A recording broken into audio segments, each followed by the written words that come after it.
Today's video is about the BRRRR method, 4 R's, which stands for buy, renovate, refinance, rent and repeat. This is a very common video topic in the YouTube property world, but that's not why I'm doing this video. I'm doing this video because I think it's a good time to implement this method. Property prices have started to drop in many areas in London, which means there will be many opportunities to buy properties and add value.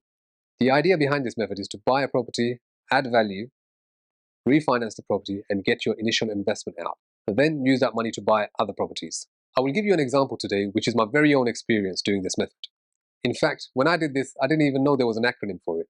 In fact, it was actually an accidental BRRR, you could say.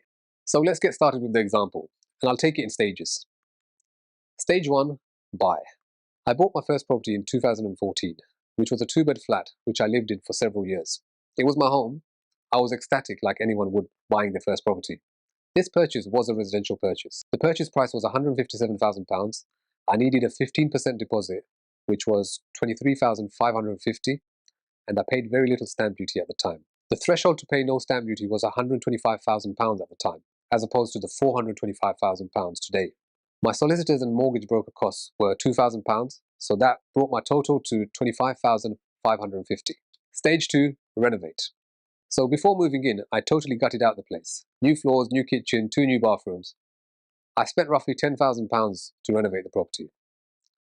This was 2014. It's amazing what you could do with £10,000 back then. So now my total initial costs have come up to £35,550. Stage 3, refinance.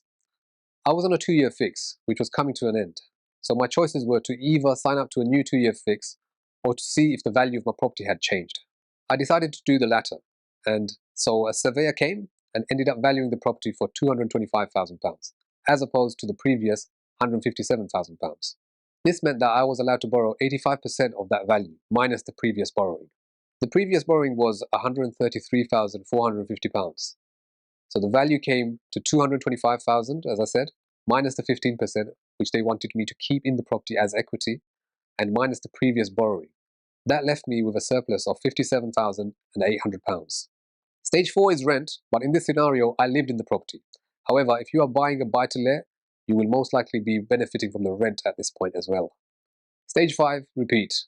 In my personal example, I did repeat. I bought an almost identical property across the road, repeated the same thing on that property, and bought another after that. So this was my personal experience, but generally you would want to do it much quicker and not wait 2 years in between purchases. And the way to do that is to not get a 2-year fix, but either go with a lender that allows further lending, or get a bridging finance, or you can do it cash initially and then later refinance. Also, unlike my first purchase, you will most likely be renting the property out, so you will be making profit along the way. The idea behind this method is that you should only ever need to save for a deposit once. After that, your refinances should be paying for all the subsequent purchases and refurbs, and you should be able to do this one after the other without waiting years in between. However, in reality, this may not be the case, as sometimes the value may not go up the way you hoped for, or you may have just bought the property for the high yield and not the capital appreciation.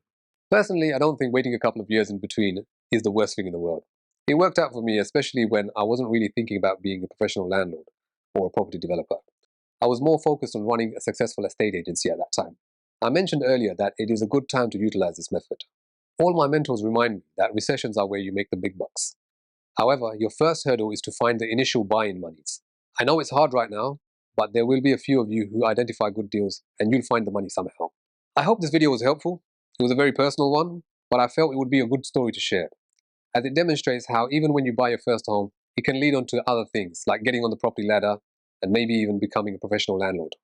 If you need any advice on buying a property or maybe even breaking down potential deals, don't hesitate to get in contact. I'll leave the contact details in the description. Thank you for watching, and I'll see you all in the next video.